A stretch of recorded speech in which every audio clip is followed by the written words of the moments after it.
It's time for the best coverage of the top stories in sports.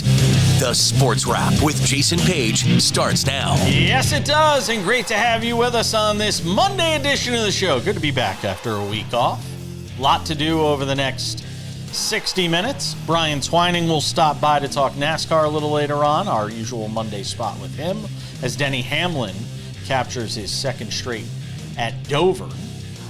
There is WNBA All-Star Game talk to get to and has very little to do with the actual game itself. The NFL Players Association debacle, baseball, and a whole bunch more. But we start things out in golf because everybody's talking about Scottie Scheffler. And if that's happening, it means we're talking to this guy, Ryan Ballengee, who does a great job with Golf News Net. You can check him out there.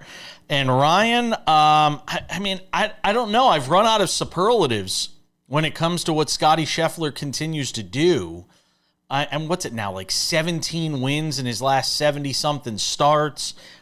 He's one major away, the U.S. Open, from the career Grand Slam. And just a dominating performance, especially in this final round where he just kept his foot on the gas pedal and sort of runs away from the field. And even in the moment where you thought maybe a little doubt would creep in when he winds up with a double bogey, when he fails to get the ball out of one of those pop bunkers, he comes right back with a birdie, and he just rolled. It just seemed so... He made a game that's very difficult look so easy. And I know the conditions were ripe for scoring, but he made it look so much easier than everybody else.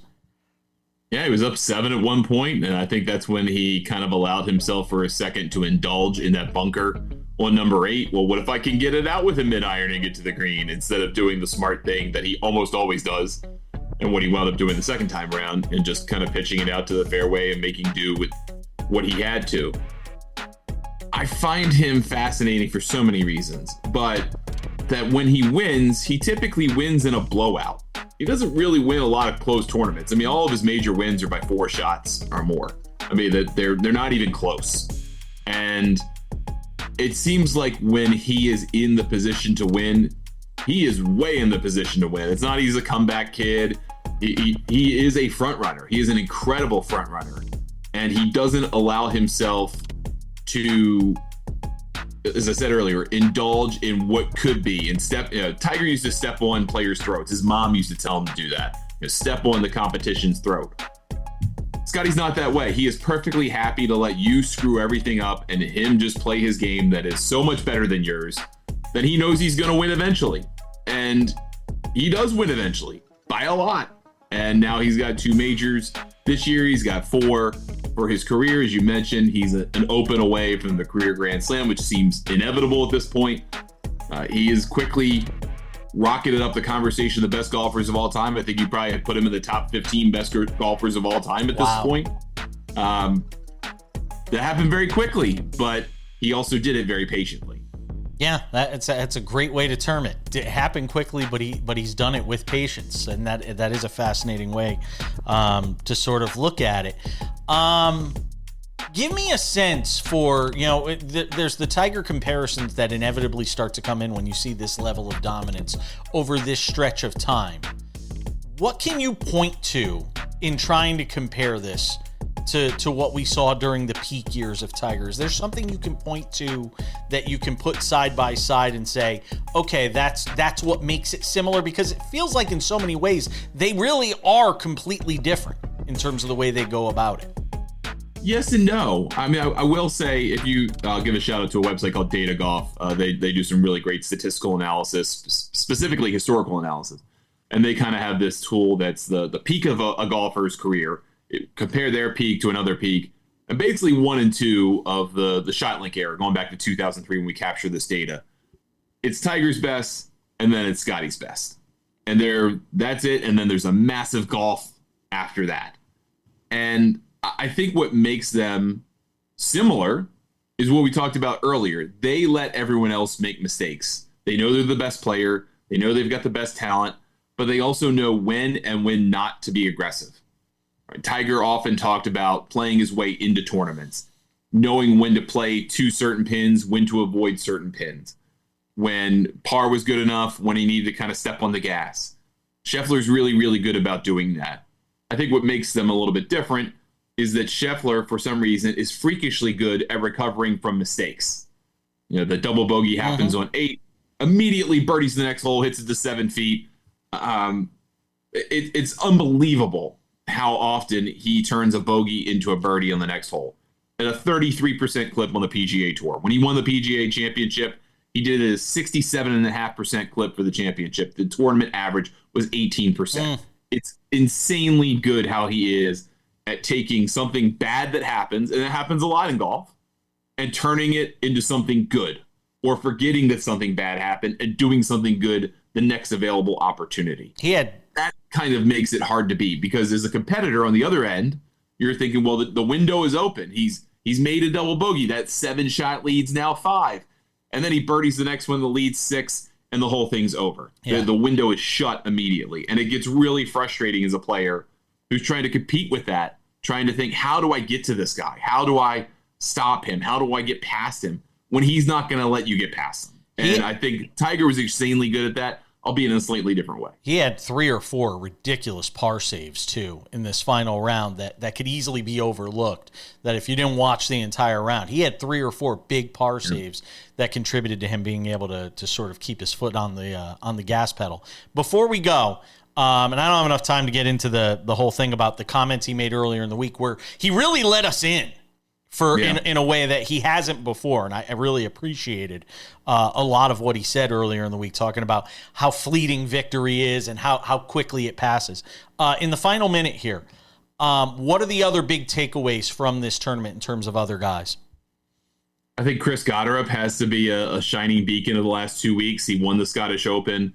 That got him into this tournament. He finished tied for 3rd. All of a sudden, he's a guy who's a 2-time PGA Tour winner and is just on the periphery of Ryder Cup contention, I think, at this point. He's a big, strong kid who can hit the ball a long way and kind of seems to have found some self-belief. I think that's great. Harris English having himself a nice week. Again, another runner-up finish in a major, very unassuming, but he's going to be on the Ryder Cup team as well.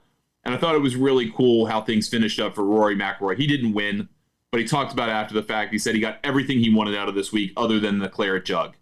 And I think he knows, having won the career Grand Slam this year, but also knowing that Scottie is clearly the better player right now, that he's probably going to get 1 to 2 more cracks at an Open in front of his home crowd at Royal Portrush.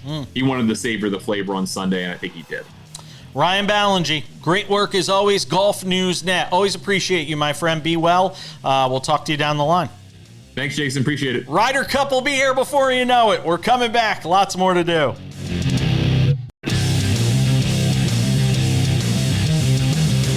Welcome back to this Monday edition of the show, and great to have you all with us. Great to have this guy with us. Almost forgot what he looked like. I haven't seen him in so long. That's Sam Yarnell, ladies and gentlemen. Let's talk some baseball, Sam. Talk about the weekend that was. Go through some of the top stories quickly. Boy, the Brewers are hot. They have won 10 in a row now as they continue to sort of roll through the NL Central. I mean, they have one of the best records in baseball right now. And this is a team that started out just abysmal at the beginning of the year. They were dealing with injuries. Remember that series against the Yankees where I think the Yankees 120 run differential all came in like the first 3 games of the year against the Brewers. So Milwaukee sweeps the Dodgers in LA. They are now tied with the Cubs atop the NL Central. Both teams playing, at a good clip. And you know what? There's what? A couple of certainties in life. Few certainties in life. Death, taxes, and the Brewers finding a way to be near the top of the division no matter what's on that roster. It is truly incredible, Jason, what the Milwaukee Brewers have managed to do. And I know that there's a contingent of Major League Baseball fans out there that are talking about how, I know this team's got 59 wins, by the way, more than the ever-feared Los Angeles Dodgers, as we do this show on July 21st. Like, it's the end of July, and I'm saying that. It's not the middle of May. But I know there's a large contingent of baseball fans that are saying, this is a Brewers team that their xFIP is 10th in baseball and their xWOBA con is 30th. That's you, though. That's you. You're stat boy. That's you. Okay, but there's a degree where you have to respect ball. And I think that when we get into that world of stats, and, you know, to toot my own horn, I think the reason that I do it effectively is because there's a level of respecting ball that goes on when you look at statistics, right? And the fact of the matter is that even if they're winning games off of vibes, there is enough talent on that Milwaukee Brewers team to at least propel them to the playoffs, and I think pretty darn deep into the playoffs. I know people who are putting in Milwaukee Brewers World Series tickets right now. They're also putting in Toronto Blue Jays World Series tickets right now, so maybe we need to shift it back just a hair. All right. But it's great what the Brewers have done, Jason. Yeah, you truly cannot say enough good things about that organization from the top down. And when they get to the postseason, they'll be tough because of that starting pitching that we've obviously chronicled and talked about so much throughout this season. The Diamondbacks, are they in sell mode or not? They are right on that cusp when you look at where they are in the wild card standings right now. What will they wind up doing? I take note of this because Eugenio Suarez hit his 35th home run of the year yesterday. He's third in all of baseball, if I'm not mistaken now, in home runs for the season. And I bring it up because Ricky Ricardo, who is the Yankees' Latin play-by-play voice, threw out some pretty good red meat there last night when he said that he had it on authority that the Yankees were offering up a 5-player package to the Diamondbacks to try and get Merrill Kelly, Eugenio Suarez, and I think one other player whose name is escaping me at the moment. So they're talking about potentially, and in that 5-player deal, you're not getting George Lombard, and you're not getting Spencer Jones. So I don't know how, if you're the Diamondbacks, by the way, you're doing that deal, if one of those two studs are not in there. By the way, Spencer Jones crushing it right now at AAA. So I ask you, Sam, if you're the Diamondbacks, are you in sell mode, or are you still just kind of waiting to see where the chips fall? Because I ask it for this reason. I also read somebody who covers the Diamondbacks, Barry Bloom, actually, who's a Hall of Fame voter, covers a lot of the baseball in the Southwest. And he said something very interesting. He said, you know, the Diamondbacks basically sold out every game this weekend. And they're taking a huge chunk of the money they're making this year and putting it into stadium upgrades at Chase Field. That isn't the sign of a team that's looking to sell away all their assets. Barry Bloom made the argument. Friend of the program, Barry Bloom, by the way. So, Sam, I ask again, now with all that information, are the Diamondbacks going to be in sell mode, and will Suarez be going to the Yankees? Well, first of all, Jason, a moment for Eugenio Suarez. This is a guy who is, yes, third in all of baseball this season in homers, but let's expand that even further. You go back to last season's All-Star break. Since then, Judge has hit 59, Ohtani's hit 57, Eugenio Suarez has 55 home runs. It's about 163 game span. It's ridiculous numbers this guy is putting up. Obviously, you know why he's in this shadow. It's because he plays in Arizona, and he plays in the same division as Shohei Ohtani, and he plays in Major League Baseball at the same time as Aaron Judge. Now, to the trade part of it, do I think that what was reported on the, again, key component of this story, Yankees broadcast network last night, was a realistic package for what would land what was allegedly sought after from the Diamondbacks? No shot. Do I think that that package could potentially land Eugenio Suarez? If you gave the Diamondbacks GM enough drinks before the conversation, maybe. I think that the Diamondbacks situation, obviously the reason we're talking about it right now, is because it's such a unique one in this era of baseball, right? You're in the same division as the 1920s New York Yankees, and oh, by the way, you've got two teams better than you in front of you behind them. But all the while, you're 2 years removed from being competitive. It's a head scratcher, Jason. I could see it going either way. if I'm sitting in that front office, I'm holding on to the assets because, again, you're not that far removed from seeing how competitive this team truly can be in October. And look, I mean, Cam Schlittler is nothing to sneeze at. He's obviously one of the names being floated in this sort of alleged proposed deal that Ricky Ricardo threw out there. So, we'll have to obviously see where the chips fall. You like that? You like that? Yeah, thank you. That was funny. You're welcome. That's your little gift for the day. Freddie Freeman hurt. This one hits Freeman. Hit on the wrist, hand in that Brewers-Dodgers game. Say what you want about the Dodgers and the fact the Brewers have a better record. The Dodgers have just been decimated by injuries. I'm having a hard time. And this is another one. How bad this is. And they'll still find a way to win the division when all is said and done. Oh, yeah. And probably the World Series. Not ready to go that far yet. We're coming back. All right, let's take things to segment 3 on this Monday edition of the show. Coming up in 10 minutes, the WNBA All-Star Game was a lot more than the game people were talking about. But can we at least try to agree on the facts of what we're actually arguing about when it comes to this better pay for players conversation? I want to get to that.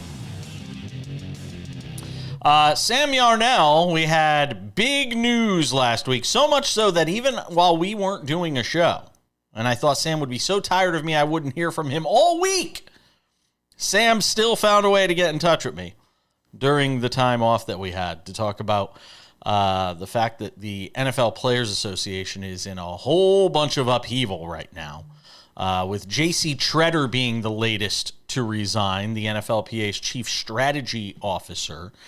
This after the resignation of Lloyd Howell last Thursday night, after a whole host of issues came up, not to mention a trip to a very expensive strip club that we discussed last over the weekend on the weekend edition of SportsWrap with our friend Robert Littal. So Sam Yarnell, we see a whole bunch of turmoil in what is widely regarded, and I think Robert brought this up on the weekend show, and I think it's accurate to say, one of the worst and weakest players associations of all, the NFLPA. And now you've got what's happened with Lloyd Howell. Now you have J.C. Tretter, who's taken his name out of consideration to be the executive director of the NFLPA. And who knows where this thing goes next and who the next executive director of the NFLPA is. Yeah, I mean, this is a story and a conflict that is riddled with controversy and collusion. It's a really, really bad look for like one of, if not one of, the most powerful union in sports, players union, because obviously the umpires unions, we talk about those to no end. This is kind of dangerous for football, and I don't say that often. Like, I didn't even say that with the whole concussion thing when it relapsed like 5 years ago.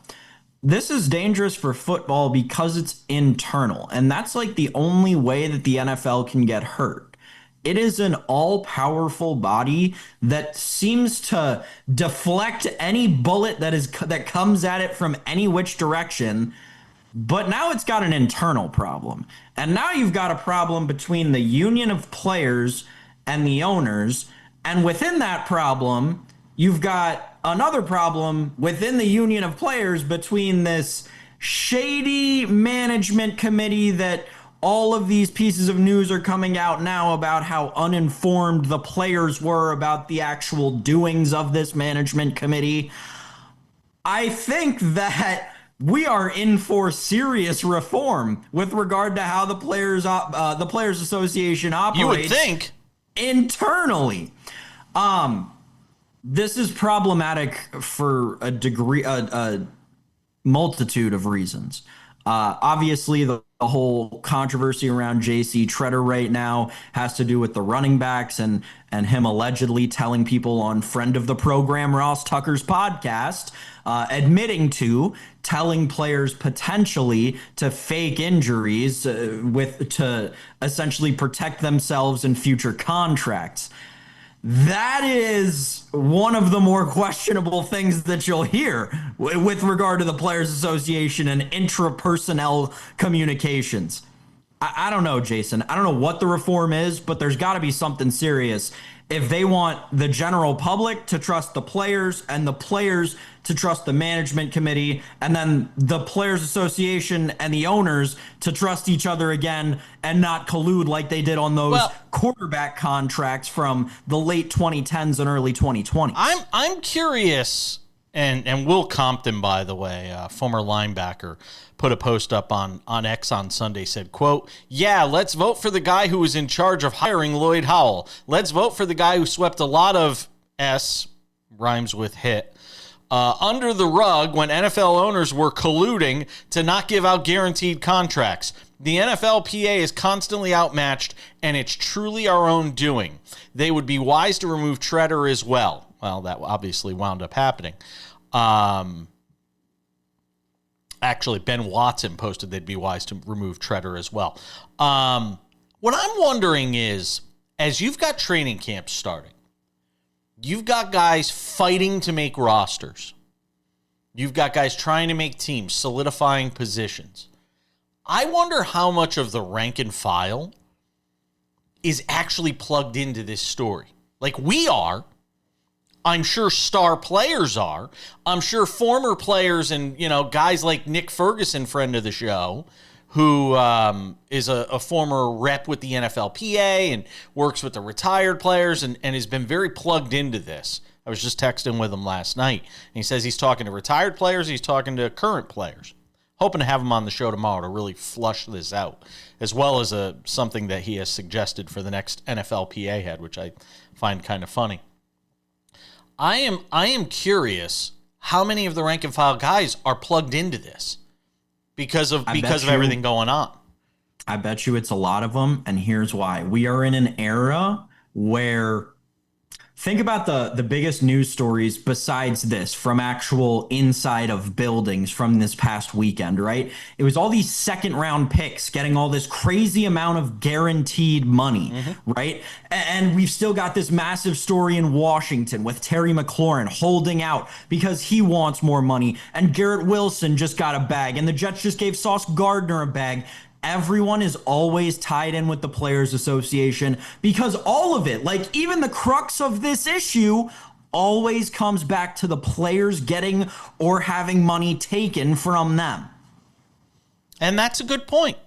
And that could there could be something to that. I just wonder though, with the focus of trying to make a roster for a lot of these guys and the difference between being a practice squad guy or working at a Lowe's or a Home Depot versus actually being on an NFL roster, if a lot of those guys are focused on it or if it's just background noise for them right now. Like who from the player's side, I see it, seeing something from Will Compton or something from Ben Watson, who never met a camera in a news interview he didn't like. I'm wondering just how many of the players are focused on it. Because they should be. I agree with you, by the way. They should be. I just wonder how many of them are. It's going to be fascinating to watch over the next several weeks and who winds up stepping up to be the next executive director of the NFL Players Association. We are coming back. The WNBA All-Star Game making news, but not for the reasons you would think. That's next.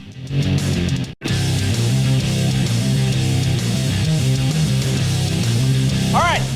Coming up in 10 minutes, Brian Twining, our friend from Bleacher Nation, to break down NASCAR. Denny Hamlin, winning for the second straight year at Dover. Shocker, Shane Van Gisbergen finished 30th. Guess if it's not a road course, he doesn't do very well. Oh, we already knew that! Talk about that with Brian. Sam Yarnell, the WNBA All-Star Game was this weekend. And hey, man, the WNBA is getting closer to the NBA every day. They don't play defense in that game either, apparently. What was it, 150, 135, something like that? Well, they designed the rules to have the rule changes were the reason the scoring was so high. The shot clock was like 15 seconds. 4-point play, the 4-point shot. Yeah. By the way, I like the 4-point shot. The WNBA wants to do something cool and different and differentiate itself from the NBA. I love the idea of the 4-point shot. Let's do it. If they did it in the NBA, they'd be jacking up like 70 of them a game. We can't do it in the NBA. If anything, we need to disincentivize the 3-point shot. But in the WNBA, I am all about it, man. Let's see him just jacking them up from a circle somewhere. I love it. The players made news for different reasons, Sam Yarnell. Before the game, coming out during warm-ups with a T-shirt that says, "Pay us what you owe us." And this has caused all sorts. And look, it got the desired effect. It definitely started a conversation or reignited a conversation, which was the desired effect when it comes to this latest collective bargaining agreement that the WNBA is trying to get done, that players and owners are trying to come together on. Here's my quarrel with this whole thing. It's not with the players wearing these T-shirts, because they should get paid. They should get paid in this next deal. My problem with this conversation is we can't even agree on what the parameters for the conversation are. Okay? We're talking about a league that last year, I think they said, lost $40 million. There's a key word here, though, Sam Yarnell. Those key words are last year lost $40 million. We're talking about a collective bargaining agreement that expires in 2026. Now, in the meantime, there's been a whole new TV deal that's something like $2 billion. A media rights deal for $2 billion. There's going to be enough money. And if there isn't, somebody is seriously mismanaging the pool that this money has gone into. There's going to be enough money to pay players more than what they are making now. I don't care what's happened the first 30 years of this league. It's about looking forward at the next collective bargaining agreement for these players, and they should be able to make the argument that with the pool of money getting so much bigger because of these media rights, expansion, which means more money coming in as well, that they should get paid more. If we can't at least agree on that, then what the hell are we talking about? Well, Jason, we there's so many more things than that they seemingly can't even agree on, and I'll get to the whole business side of it in a second, because there's a ton of merit there, 100%. There's a lot of merit to the argument. The argument gains copious amounts of faults when directly after you take action to defend your argument, your immediate take in the press is, "Ha! Did you see the other team? They weren't doing that. I don't want to tattletale, but did you see the other team? They weren't doing that." One of many reasons that Kelsey Plum is quickly becoming one of the least liked and probably my least favorite athlete in the WNBA, a league that has Angel Reese in it. But okay, so that's if we're going to be constructive and be good for the league, we can't do things like that. Let's not tear other members of the league down who, quite frankly, are also contributing as much, if not probably more, than you, Kelsey Plum, to that rising tide that is lifting all ships, including yours. Anyway, I digress to the business part of this. As weird as it is, and as uncomfortable as it is to say this, it is true. I thought Dave Portnoy had one of the better takes on the business of the WNBA. I know, sounds wild. I made the same face when I thought it to myself, Jason. Oh, boy. But what he pointed out is, under this umbrella that the NBA or that the WNBA falls under within the NBA, it's given the NBA the power to hide a lot of their financial downfalls in some of their other outlets, the WNBA being one of which has become the largest. And now, obviously, it's become a spectacle that is making money. The players deserve nothing more than to make in my mind, non-business person's mind, in my defense, the amount that they have lifted the, viewership or popularity of the league, that's how much the salary cap should increase. It only feels sensible percentage-wise. There's definitely an equation that you could figure out that would bring you to the right number. I agree. But the problem for me is I see people making this argument about the money lost in the past. And if we can't agree that this isn't about the past and it's about the future and where the league is going and projections, like anything else, I'm literally in the middle of doing this myself, in evaluating our own company that runs this show. I'm literally in the midst of doing this. And it's not about where you are now. It's about projecting where you're going to be. And players deserve to be paid based on that, Sam. One other thing. If you're going to go on TV, carry champion. If you're going to go on CNN on a morning show and say the players in the WNBA deserve more money, at least get your facts right. I watched her go on TV today and say the WNBA is adding 8 teams by 2030. 8 teams. So they're going to almost double the size of their league in 6 years. They're adding 3! Do your homework! Ugh! Welcome back to the show. Odds and Ends wraps it up in 10 minutes. But first, it's a Monday, which means we're talking NASCAR. Bringing on our friend Brian Twining. Does a great job on all things NASCAR for Bleacher Nation. Says he's getting ready for fantasy football season. He loves fantasy football. He can't wait to stare at computer screens for hours on end and look at fantasy football statistics. In fact, I should give everybody his email address, and then you could just all send him your fantasy football questions, and he'll just sit there and answer all of them. Right, Brian? Yeah, sure.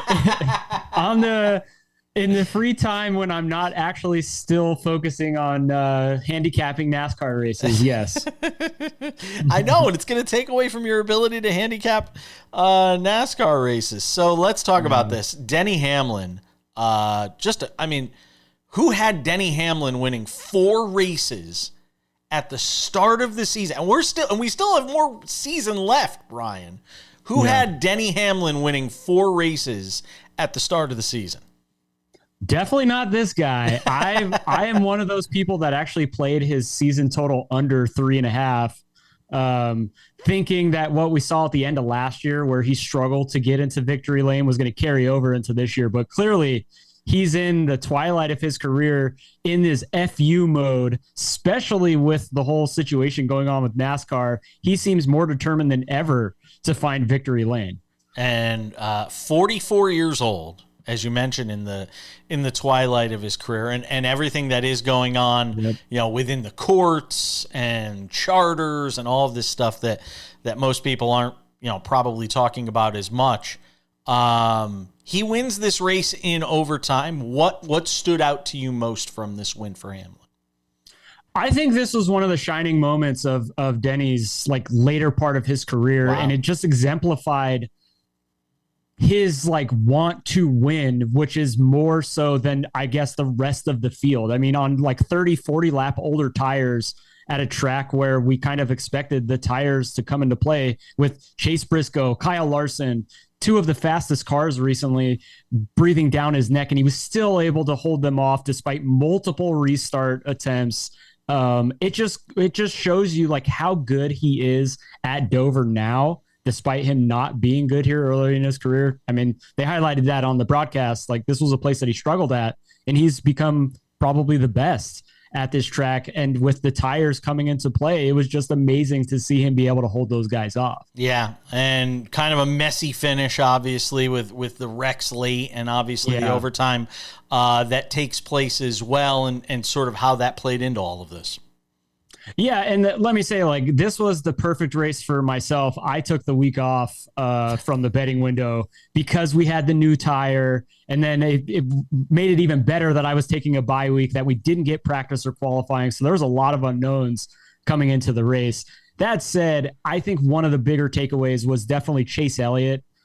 yes, it was a lot of it had to do with track position and clean air, but he finally showed speed that I think was equivalent to race winning speed, something that hasn't been there for the 9 team this year. So I do think that he's somebody to kind of keep an eye on as we transition into the latter part of the season and into the playoffs as well. Yeah, he led for 238 laps in this race and comes away with a whole bunch of points, as does Bubba Wallace, who comes away with some much-needed points here as well, Brian.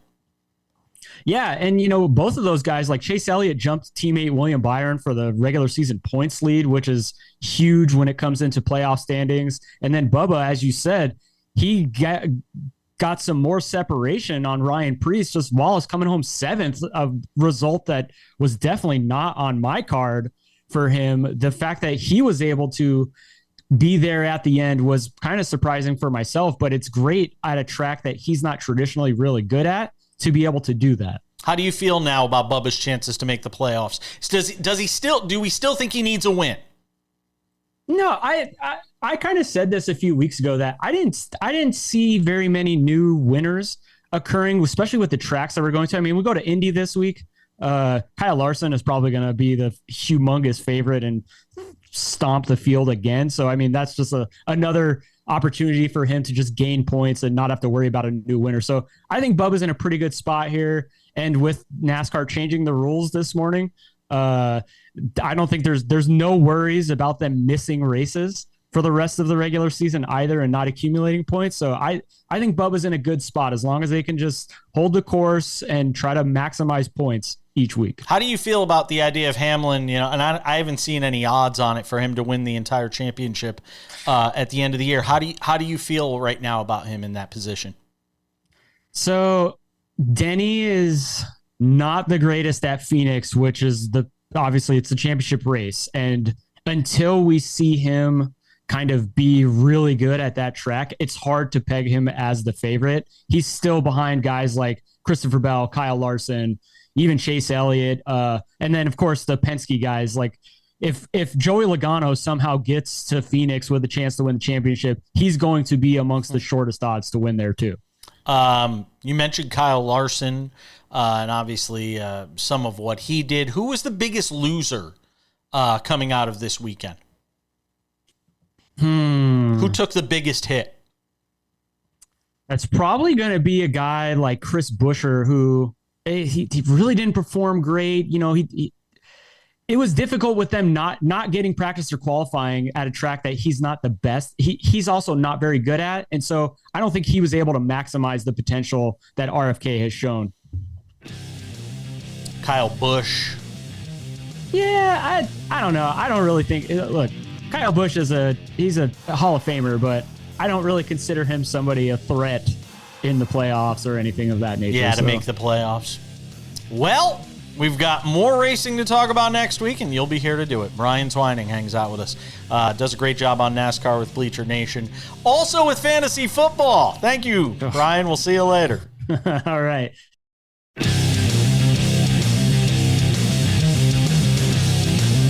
Welcome back to the show. Just about time to put the wraps on this baby for a Monday. Good to be back after most of last week off. Had to gear up for football season. Had to recharge the battery a little bit. All right, couple of reminders before we go. One, if you have not subscribed to the Sports Wrap with Jason Page podcast, make sure to do so. It's available on all your favorite podcasting platforms, including Spotify, Apple Podcasts, YouTube Podcasts, iHeartRadio, a whole bunch more. Anywhere you get a podcast, you can get the audio version of this show Monday through Friday on your favorite podcasting platform. That's one. Two, if you love watching the show, but maybe you can't catch it on your favorite affiliate where you're watching us, sometimes we get preempted, don't worry. You can watch us every day on Spotify or on our YouTube channel, the Sports Wrap with Jason Page YouTube channel. Go over there, subscribe. It's free. The show is there every afternoon for you in its entirety, commercial free. You heard me right. You get to watch the show without the commercials. Monday through Friday, go and check that out over on YouTube. We also have Sports Wrap Shorts there, which will resume today. I unplugged last week, man. I didn't do anything. I was barely on social media. You barely saw me online ripping anybody.